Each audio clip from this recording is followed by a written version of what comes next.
ശ്രീ ജയസൂര്യൻ, NDAയുടെ സ്ഥാനാർത്ഥി പട്ടിക കണ്ടാൽ അഖിൽ മാരാർ, റോബിൻ രാധാകൃഷ്ണൻ, ലക്ഷ്മി പ്രിയ, വീണ നായർ, ഇങ്ങനെ പലരും. ഇതിപ്പോ ഏപ്രിൽ 9-ാം തീയതി നടക്കുന്നത് ബിഗ് ബോസിന്റെ ഓഡീഷനാണോ അതോ കേരളത്തിലെ നിയമസഭാ തെരഞ്ഞെടുപ്പാണോ എന്ന് ഒറ്റ നോട്ടത്തിൽ ആൾക്കാർക്ക് കണ്ടാൽ കൺഫ്യൂഷൻ ഉണ്ടാവുന്നത് പോലെയാണ് NDAയുടെ സ്ഥാനാർത്ഥി പട്ടിക വന്നത്. അതിൽ ഏറ്റവും പെക്യൂലിയർ ആയിട്ട് കാണേണ്ടത് 20% മുകളിൽ BJPക്ക് വോട്ടുള്ള BJPയുടെ പ്രധാനപ്പെട്ട മണ്ഡലങ്ങളായി എണ്ണുന്ന മണ്ഡലങ്ങളിൽ നിങ്ങൾ നിർത്തിയിട്ടുള്ള സ്ഥാനാർത്ഥികളെയാണ്. കേരളത്തിൽ BJP 2 മുനിസിപ്പാലിറ്റിയെ ഭരിക്കുന്നുള്ളൂ. അതിലൊരു മുനിസിപ്പാലിറ്റി തൃപ്പൂണിത്തുറയാണ്. ആ തൃപ്പൂണിത്തുറയിൽ നിങ്ങളുടെ ഘടകകക്ഷിക്ക് കൊടുത്തിട്ട് ആരെയാണ് സ്ഥാനാർത്ഥിയെ നിർത്തിയിരിക്കുന്നത്? കൊടുങ്ങല്ലൂരിൽ BJP താമര ചിഹ്നം വരച്ച മണ്ഡലമാണ് തൃപ്പൂണിത്തുറ പോലെ തന്നെ. അവിടെ ആരെയാണ് സ്ഥാനാർത്ഥിയാക്കിയിരിക്കുന്നത്?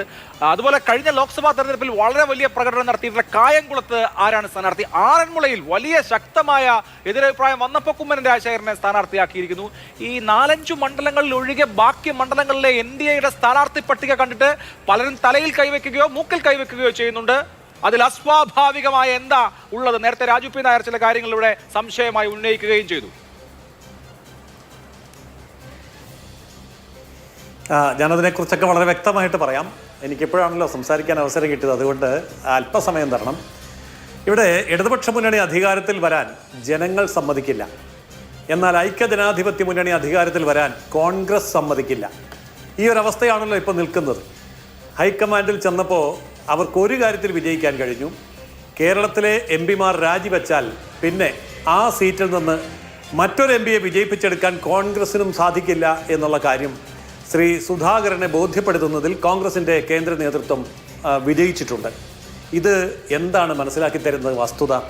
യഥാർത്ഥത്തിൽ ഈ കേരളത്തിൻ്റെ മണ്ണ് വിട്ട് പുറത്തുപോയാൽ സുരക്ഷിതമായ ഒരു സ്ഥാനം കോൺഗ്രസിനില്ല.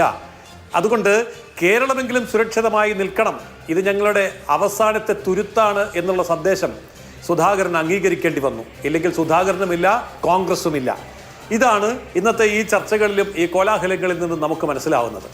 ഇനി അഭിലാഷ് എന്നോട് ചോദിച്ച ചോദ്യത്തിൻ്റെ മറുപടി ഇതാണ്. ബീഹാറിൽ ഭൂരിപക്ഷം ഉണ്ടായിരുന്നിട്ടും വ്യക്തമായ ഭൂരിപക്ഷം ഉണ്ടായിരുന്നിട്ടും മുൻതൂക്കമുണ്ടായിരുന്നിട്ടും മുഖ്യമന്ത്രി സ്ഥാനം വേണ്ടാന്ന് വെക്കാൻ BJPക്ക് അറിയാമെങ്കിൽ, മഹാരാഷ്ട്രയിൽ ഭൂരിപക്ഷമുണ്ട് എങ്കിലും അല്ലെങ്കിൽ കൂടുതൽ സീറ്റ് ഉണ്ട് എങ്കിലും കൂടുതൽ സീറ്റ് ഇല്ലാത്ത കക്ഷിയെ മുഖ്യമന്ത്രിയാക്കാൻ അറിയാമെങ്കിൽ, അങ്ങനെ പല സംസ്ഥാനങ്ങളിലും മറ്റൊരു രാഷ്ട്രീയ പാർട്ടിക്കും ചിന്തിക്കാൻ പോലും കഴിയാത്ത തരത്തിലുള്ള രാഷ്ട്രീയ നിലപാടെടുക്കാൻ BJPക്ക് അറിയാമെങ്കിൽ, BJPയുടെ രാഷ്ട്രീയം കോൺഗ്രസ് CPM രാഷ്ട്രീയത്തിൽ നിന്ന് വ്യത്യസ്തമാണ്. അതേപോലെ തന്നെ BJPയുടെ മുഖ്യമന്ത്രിമാരും BJPയുടെ അഖിലേന്ത്യാ പ്രസിഡന്റുമാരും അങ്ങനെയുള്ള എല്ലാ നേതാക്കന്മാരെയും ഒരിക്കലും ഏതെങ്കിലും മറ്റൊരു കോൺഗ്രസിൻ്റെയോ CPMൻ്റെയോ അളവുകോൽ അനുസരിച്ച് അല്ല നിശ്ചയിക്കപ്പെടുന്നത്. ഞങ്ങൾ അങ്ങനെയുള്ള തീരുമാനങ്ങൾ എടുത്തപ്പോൾ ഞങ്ങൾ തളരുകയും തകരുകയുമല്ല ചെയ്തത്, വിജയിക്കുകയാണ് ചെയ്തത്, കൂടുതൽ സീറ്റ് നേടുകയാണ് ചെയ്തത്, അധികാരത്തിലേക്ക് വരികയാണ് ചെയ്യുന്നത്.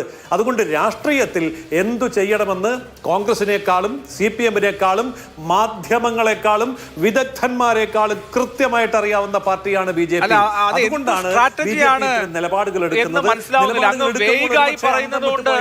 നമുക്ക് അതിലൊരു കൺഫ്യൂഷൻ വരും. ഞാൻ വളരെ കൃത്യമായി ഒന്നുകൂടി ചോദിക്കാം. BJPയുടെ A ക്ലാസ് മണ്ഡലങ്ങളായി കാണാവുന്ന BJPക്ക് 20% മുകളിൽ വോട്ട് പോൾ ചെയ്യുന്ന പല മണ്ഡലങ്ങളിലും നിർത്തിയിരിക്കുന്ന സ്ഥാനാർത്ഥികൾ പരമാവധി വോട്ട് സമാഹരിക്കാൻ കഴിയുന്നവരാണോ എന്ന സംശയം ഇപ്പോൾ പൊതുസമൂഹത്തിലുണ്ട്. അപ്പം നിങ്ങൾക്ക് ഈ തെരഞ്ഞെടുപ്പിലെ സ്ട്രാറ്റജി അനുസരിച്ച് ചില മണ്ഡലങ്ങളിൽ ജയിക്കുക എന്നുള്ളതാണോ പ്രധാനം, അതോ എല്ലാ മണ്ഡലങ്ങളിലും വോട്ട് ഉയർത്തി ഒരു 18-20% വോട്ടിലേക്ക് എത്തുക എന്നുള്ളതാണോ? അത്ര പ്രസക്തമല്ലാത്ത മണ്ഡലങ്ങളിൽ, ജയിക്കില്ല എന്ന് ഉറപ്പുള്ള മണ്ഡലങ്ങളിലൊക്കെ അത്ര കാര്യമായി പ്രവർത്തിക്കേണ്ടതാണോ?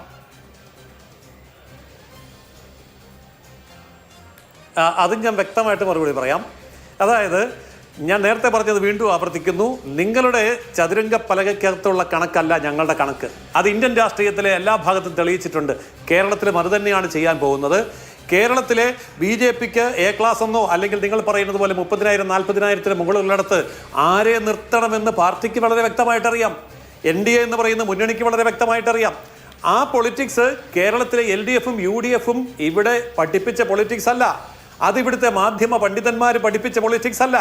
ആ പൊളിറ്റിക്സിന് മാറ്റം വരുത്താനും കേരളത്തിൻ്റെ രാഷ്ട്രീയ രംഗത്ത് നിർണായകമായ ശക്തിയായിട്ട് മാറി ഇടത് വലത് മുന്നണികളെ അപ്രസക്തമാക്കാനുമുള്ള കരുത്തുറ്റ നീക്കമാണ് ഞങ്ങളിപ്പോൾ ചെയ്തുകൊണ്ടിരിക്കുന്നത്. അതിപ്പോൾ മനസ്സിലാവില്ല, ഇപ്പോൾ കൺഫ്യൂഷനായിരിക്കും. പക്ഷെ റിസൾട്ട് വരുമ്പോൾ കൃത്യമായി മനസ്സിലാകും. കേരള രാഷ്ട്രീയത്തിന്റെ ഇടത് വലത് മുന്നണികളുടെ വ്യാഖ്യാനിക്കുന്നില്ല, സമയക്കുറവുള്ളതുകൊണ്ട്